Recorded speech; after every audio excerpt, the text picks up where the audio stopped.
Me. Hi guys, good morning. It is Sunday morning, September. What is it? Do you know? I'm not sure. I look at my phone, it's September 15th, and I'm always a little bit lost in time and space, but I'm here with Kathy, my good friend Kathy Orah Shahkoohi. And we met online during this Great Awakening because we resonate very strongly with each other, Yes, we do. even more so as time goes on. And I was giving my class a few weeks ago, and there was a topic that really lit you up. And I want to dive into some topics that you're an expert in and open them up a little more fully. But first, I want to introduce who you are. You are Kathy. You are Kathy Orah Shahkoohi. Shahkoohi. Shahkoohi, a psychotherapist, a master hypnotherapist, a healer in private practice in Great Neck and Brooklyn, New York. You facilitate workshops on meditation and self-hypnosis to groups all over the country. You also facilitate cacao ceremonies and psychedelic journeys, as well as the integration. Wow, that's a lot that you do. Talk a little bit about that. Talk a little bit about what your days look like, your weeks look like. Yeah, so I'm a psychotherapist. I practice regular psychotherapy, regular conventional psychotherapy. Within the past 3, 4 years, my practice has really taken a whole other role, gone into a whole other level, and I'm sure you could probably relate to that as well. I've become a lot more holistic. I got into meditation, got my master's in hypnotherapy. Yeah. So those are the kinds of things I've been doing. I've been doing a lot of cacao ceremonies, opening up hearts, really leading people to go deep within themselves more than anything else.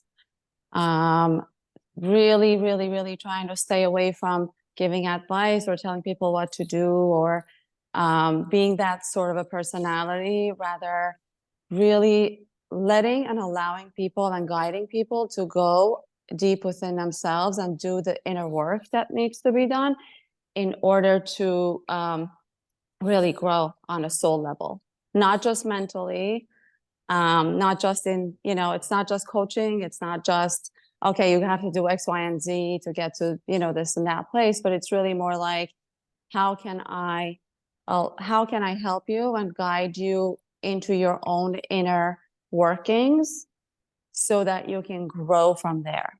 That's pretty much in a nutshell what I've been busy with. I love that because it's trusting the soul of that individual to come up and know what that person needs to do. It's just midwifing. Yes, I, absolutely. I love that. I love that. Um, in terms of the topics you wanted to cover, I know we only have about a half hour today, so I wanted to jump right in.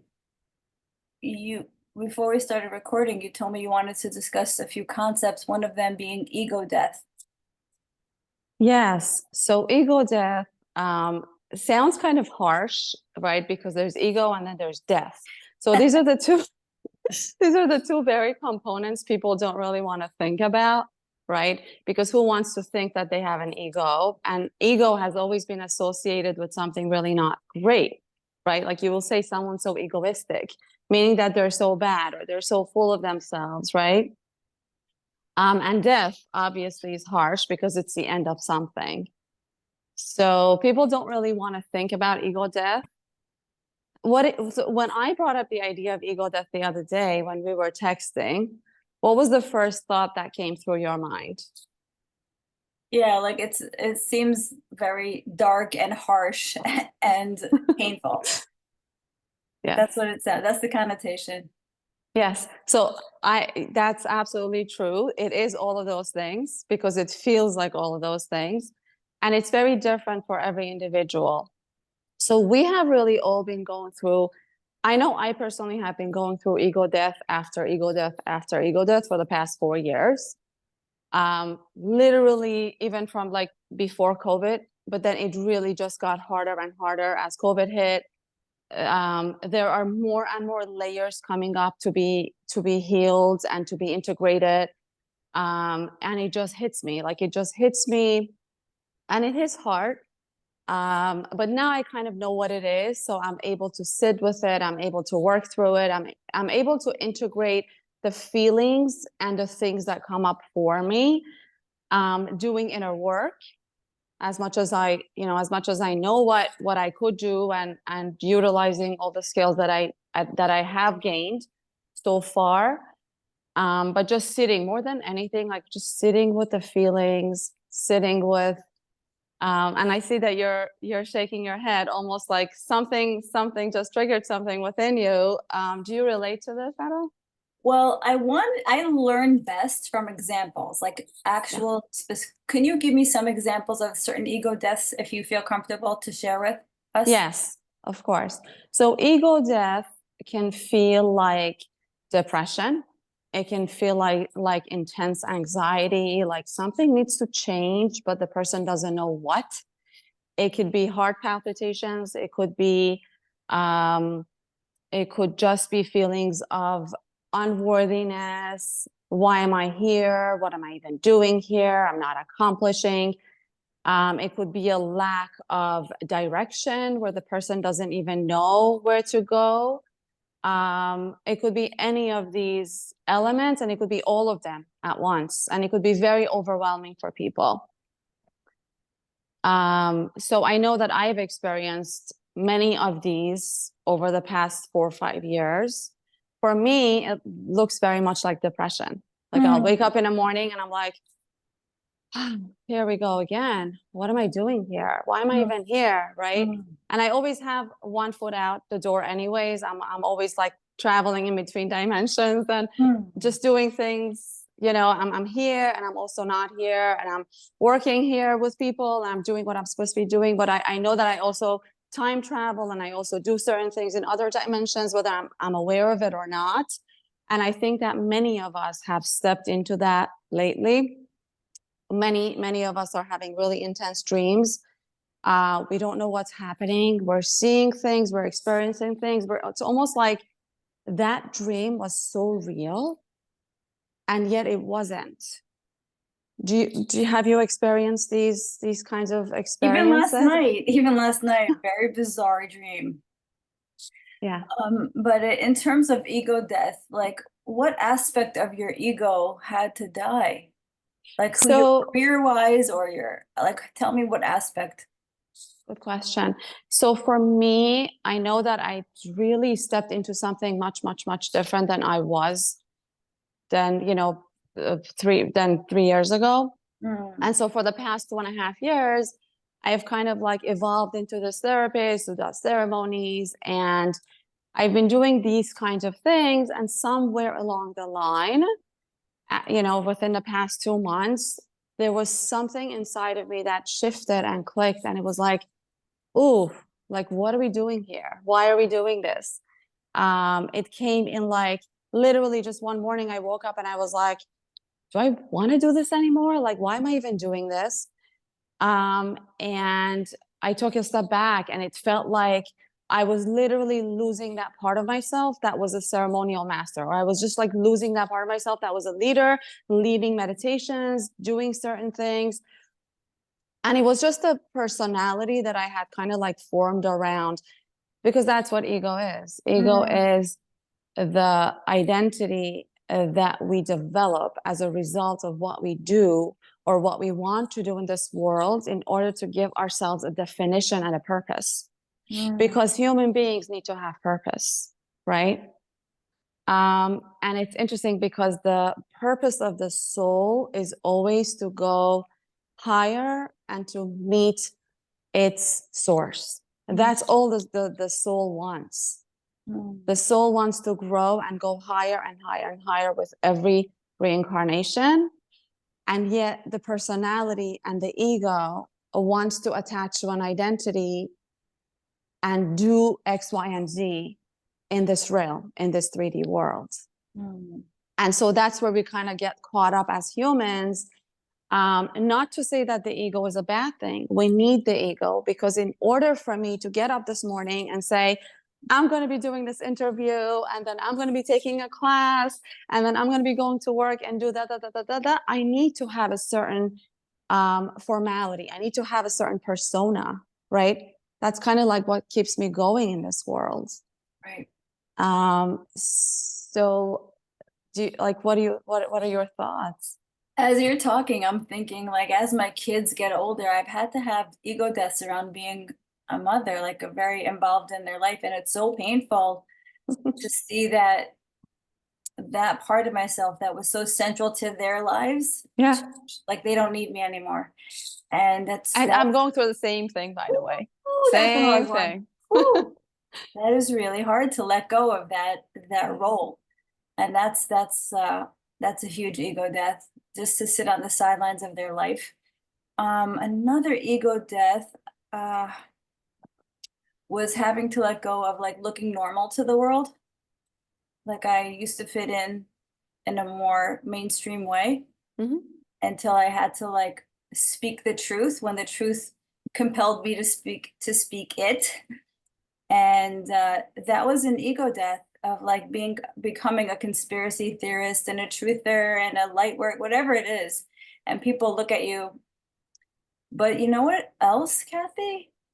I realized as you were speaking that whatever you're doing, whatever the ego is asking, whatever new identity you're taking on, as long as you attach it to the soul's purpose, like whatever I'm doing, like we say in Hebrew, l'shem shamayim, for the sake of heaven, for the sake of getting closer, for the sake of the glory of Hashem, whatever we do physically, if we attach the kavana, the intention of getting closer to God, like that's how you can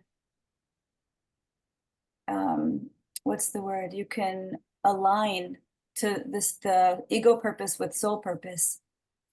So I do agree with that and disagree at the same time. Yes, we do need the ego in order to have the alignment and the attachment of the purpose of what we're doing, why we're doing it, and how we're going to do it. Yet, right, in the example of me, am I just a therapist? Am I just a mother? Am I just this person that does X, Y, and Z? Or who am I even on a soul level? Who Mm, else can I be? mm, Right? So for me, one of the reasons I actually wanted to do this meeting with you is because I need to step into the role of speaking more and mm, showing up more. And so the layers within me that were like, let's stay small and let's just do small ceremonies, or let's just do groups of, I don't know, 60 or 70 people, and not necessarily be seen and heard and speak up, was and is a part of this death. It's almost like the old me and the old way of functioning within me has to die and shatter, right? So you're familiar with Kabbalah and the shattering of the vessels. That's exactly what ego death is mm. in psychological terms, is this idea that I am this person has to shatter, right? Let it die, let it rip. As my trainer says, let it rip, like let it burn, right? Much easier said than done, because it can take months for some people. It could take days or it could take months. For Yeah. me, it's been the past 2 months. It's just been excruciatingly painful having to let go of this layer, let go of that layer, and just be with it and just sit with it and just feel into it.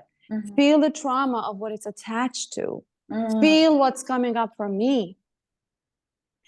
So it could be very difficult because you're just letting go and shedding and shedding and shedding. And that part of it could be really, really, really heavy. And so people are having a very hard time with that. And yet it could be such an amazing growth opportunity only if we allowed ourselves to sit through it, feel the body through it, feel our emotions, and see what the soul really wants. Where mm, does the soul want to gain from this? If it's happening to me, there has to be something that I have to be surrendering to, right? Not just letting go of, because you're letting go of something, but something else has to come through. So, what am I bringing in next? What am I welcoming in next? And this is why people are addicted to psychedelics because, right, people that love 5-MeO and bufo, I'm not sure if you're familiar, because for 15 minutes, it's complete ego death. You dissolve. I mean, it doesn't always happen to everybody and it doesn't always happen all the time. But when the time is ready and someone uses these kinds of substances, a person can dissolve. There's no ego. You become nothing. You become a part of oneness and nothingness for just the 15 minutes. And it's the most beautiful experience for some people, especially people that have a very hard time letting go and surrendering. So, and I'm not advocating for psychedelics here, although this is a part of something that I do now, facilitating sessions and stuff. But what I'm trying to get at is that this is why people crave it. This is why we need it, is because we need these vessels to be shattered so What that kind we of can. clarity comes through? What for people? What have you witnessed? Like, can you say specifically what people understand their purpose better? What have you Right. witnessed? So what I have noticed so far is people, first of all, people have to kind of like be able to shed trauma. So the first layer always is let go of the trauma that caused this identity and the ego to form to begin with. Let go of the intense feelings that you did not want to feel. Let's say when you were 7 years old and didn't have the capacity to deal with fear, shame, unworthiness, all of that stuff. So the first thing that usually happens for people is the intense letting go of the traumas. And that could be in a form of like actually seeing it, feeling it, physically, somatically, letting go of it. And then at the end, towards the end of it, most people will go into that feeling of surrender. Like, okay, now I'm free. Now I can surrender. Now I could just be. And that feeling of existing, but not necessarily within the ego state, but existing and being in the soul state. Mm. And people could reach this through meditation. They could reach it through breath work. They could do, psychedelics. They could do meditations. I've done simple meditations where people will said, wow, I went into this other realm where I felt, this and this and that. So all you need is just a desire to want to go into that state.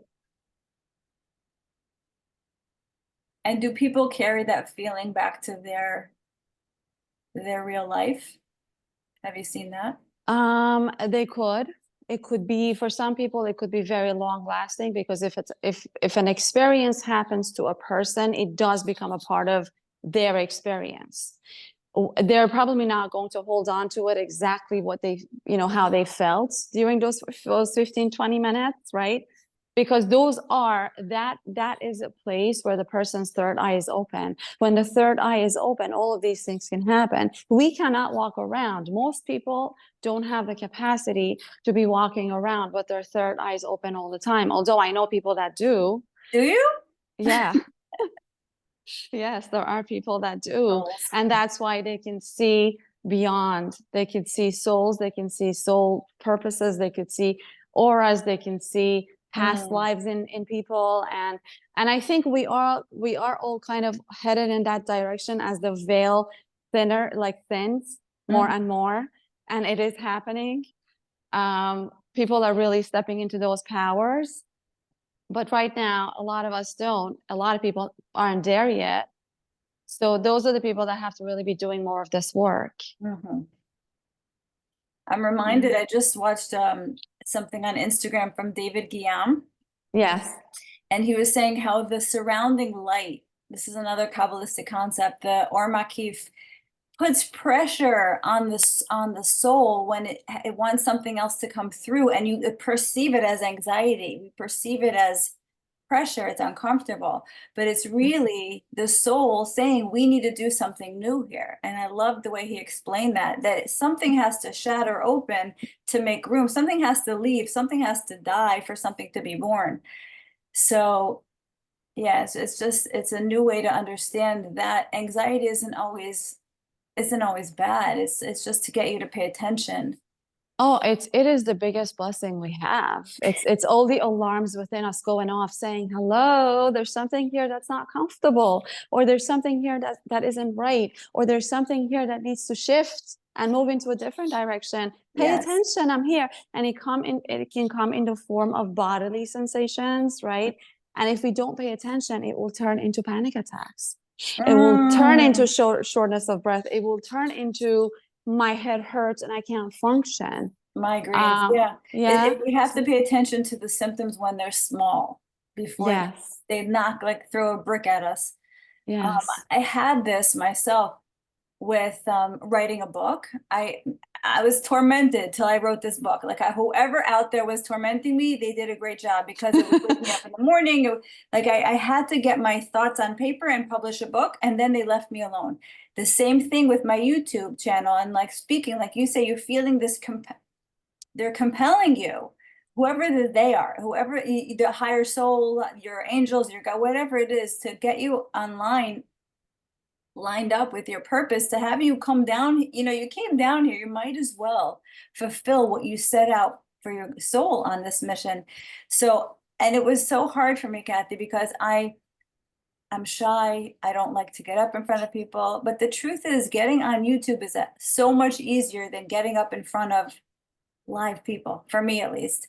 I can say what I need to say, and I could just send it out into the ether and get responses, you know, comments, and I could comment back, which is truthfully a lot more gentle for me than, if I'm supposed to be sharing my thoughts, this is the best. God knew this was the best way for me at this point.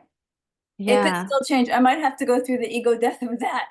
But right now, when I give my classes and when I speak on YouTube, it feels like the highest fulfillment of my soul purpose for now.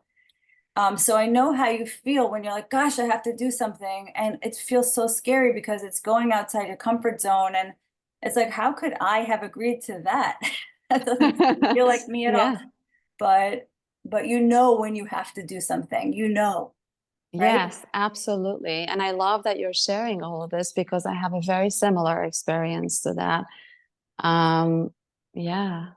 I don't know how much time we have, but we can even go through what happened to me this morning as I was meditating, and I can use that as an example. What time is it? It's 8:47. You have to leave by Yeah. 9? Yeah. Okay, so please share that So with us. this morning I woke up extra early and I was like, great, this is going to be great. I'm going to wake up, at dawn and I'm just going to meditate and I'll prepare myself. And as I'm sitting, my heart starts racing Mm, and it's like, okay, there's this nervousness and what is this about? And I'm just sitting into it with my eyes closed and I'm doing my breath work. And all of a sudden, there's this part of me that comes through and it's like, who are you to do this? Who are you to do this? Right. And I'm becoming aware of this part of me that's like, who are you to do this? And I'm sitting with this part and I'm paying attention to it. And what is it saying to me? And it's saying this to me because this is the part of me that was trying to protect me 5 years ago when I wasn't ready to do this. mm, And this part of me, as I sat through this with this part and I listened more, it had that childish, almost like not childish, but it came from my childhood. It was the part of me that was like, you're not safe to be seen and heard. mm, You can't be doing this now. It was the protective layers that I had put on myself that I had kind of like adopted as a 7-year-old, not being able to speak up, right? For whatever reason. And that became these other parts of me that were like, don't do this. This isn't safe.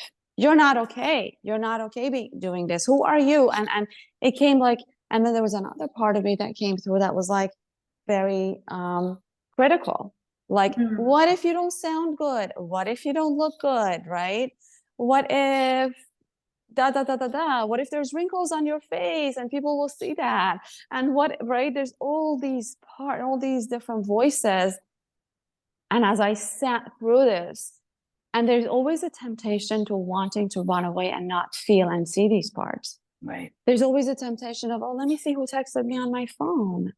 Let me go on my phone. Let me open my eyes and look at that bird that's flying in the backyard, and not necessarily feel into these feelings or these emotions, the unworthiness, the shame, the guilt, the fear, right? And I decided I'm going to sit with it and I'm going to feel into it. right? And as I sat with it for a moment, I saw myself, and I've done inner child work, so I'm familiar with this, right? I saw myself as a 7-year-old, and I was like, "You're okay. You're good. You're good. You're okay. Just take a breath." And I just talked to her for just a minute, nothing deep. And she kind of like dissipated in the Mm. background. And I felt like, okay, that's done. What's next? And it took me about 20 minutes to go through all this. And at the end of 20 minutes, it was wonderful because I felt calm. Mm. And then I started praying. And I actually literally used my words and I said, Hashem, allow me to have all the right words, guide me, allow my guides to, help me see what I need to say and right and just guide me. But I do have to voice myself sometimes. I do have to hear my own voice Mm. saying these things when I um, meditate. That's a part of my meditation as well. So this is just to give an example of some of the things that may come up for people, and we all have these parts. We all have these protective layers, right? I went through also very similar. I still go through it. I'm on almost class 50, right? Where I went live. Going live is the most terrifying thing I've ever done. It's like jumping off a cliff because you're live and if whatever happens, happens. And if you sound stupid, if you say the wrong word, you say the wrong, but what I've found is that it's endearing to people. Like everyone is, just trying their best. And that's the other topic we wanted to go to, Kathy, is self-compassion. A lot of times I go back and listen to the class myself to see if I made sense, because I'm never sure if I made sense when I was talking. And I always sound better when I'm like, oh my God, I sounded okay. And and that's where like self-compassion, we have 10 minutes, 8 minutes. We could talk about the other topic where you just have to feed compassion into your own system. Understand that everybody out there is not the critical voice in your head that some of us grew up with. You know Yes. what I mean? I grew up in a critical home, whatever. My mother grew up in it's generational. So when you grow up with worrying if other people are going to judge you and criticize you, the kind of antidote for that is self-compassion. Would you agree with that? The antidote to everything is self-compassion. Okay, go. Think about that in the And last I five love minutes. that you're bringing this up for yourself as an example. And yes, many of us have had these experiences growing up in homes where we weren't allowed to speak, or we were criticized, or we had to keep a certain persona in the home or outside of the home because of what people thought. Self-compassion is the main key for all different kinds of healing, right? This comes up a lot when I do any sort of sessions with people, whether it's just a regular therapy session or a hypnotherapy session, or even cacao ceremonies where I have to constantly interject self-compassion into the meditations, because it is at the core of all integration and all healing that us humans have to take up on ourselves. Yeah. And there's What a are lot to be said about self-compassion. There are so many forms of self-compassion. what are some of the prompts that you say? What are the during meditation to inspire compassion in people? So it's always the meditations that I do always revolve around going into the body, going deep within to the physical body, the somatic aspect of it, and then focusing on where somebody feels or where we feel self-compassion. And because a lot of the feelings are through the heart, and compassion actually comes through the heart, so it's easy to kind of go through the heart and try to find self-compassion through the heart. And a lot of times it's hard for people because we have a wall. I believe it's called the cardium.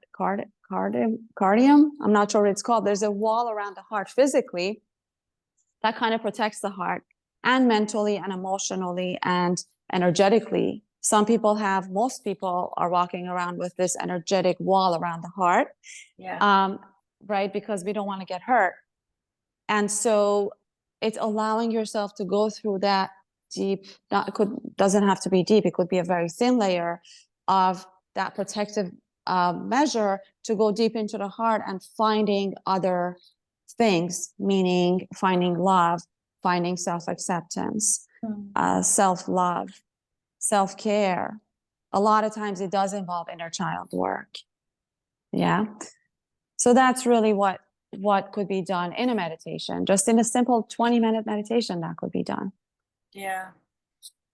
I definitely have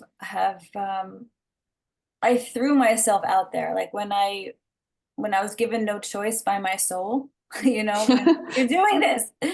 And I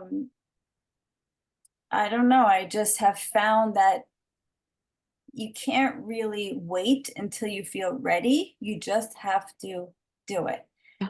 And when you show your heart to people and when people see your vulnerable side, it reminds them to be vulnerable also. When I see other people messing up and being vulnerable, I'm like, oh, I'm not judging them. I'm loving them right now because they're not perfect. When I see somebody perfect, I like it, it evokes anxiety in me. When I see somebody imperfect, so I'm like, let me show my imperfect self Yeah. to help other people embrace their own imperfect selves. And we just evoke this self-compassion within each other that we're all just fumbling around here trying to show Absolutely. up. And Yeah, that's what perfectionism is. Perfectionism is creating those layers around you to feel like you are safe right, because your real self does not really want to be seen. You're afraid to show the real self. Therefore, you have to look and you have to put up this persona to the world that I am perfect, that I right, have it all together. But right. it's really more of a protection mechanism than anything else. Yeah, And it goes back to the shame. It goes back to the original feelings of what if I'm not worthy? What if I'm not good enough? Right? But I have to look like I am. I have to look like I have it all together. And it just creates that separation between me and the world. 100%, which is another huge topic where, you know, when you heal that worthiness, when you source your worthiness from your soul, Yeah, doesn't matter how you look, doesn't matter how you sound. When your soul comes through, other people feel it. absolutely. And that's why we need to do more soul work. Mm, I always say there's so many lectures. There's mental and psychological lectures, and there's Torah lectures, and there's all these things. The real practice is within inner work. It's what we do within ourselves when we're sitting alone by ourselves. 100%. Yeah, Well, thank you. It's exactly 9 o'clock right now. Thank you perfect. so much for your time. This Well, was thank you. such a nice way to start the day, Kathy. Thank you so much for this opportunity. Always nice to chat with you. Mwah. Have an Mwah. easy day. Thank you. You too. Bye.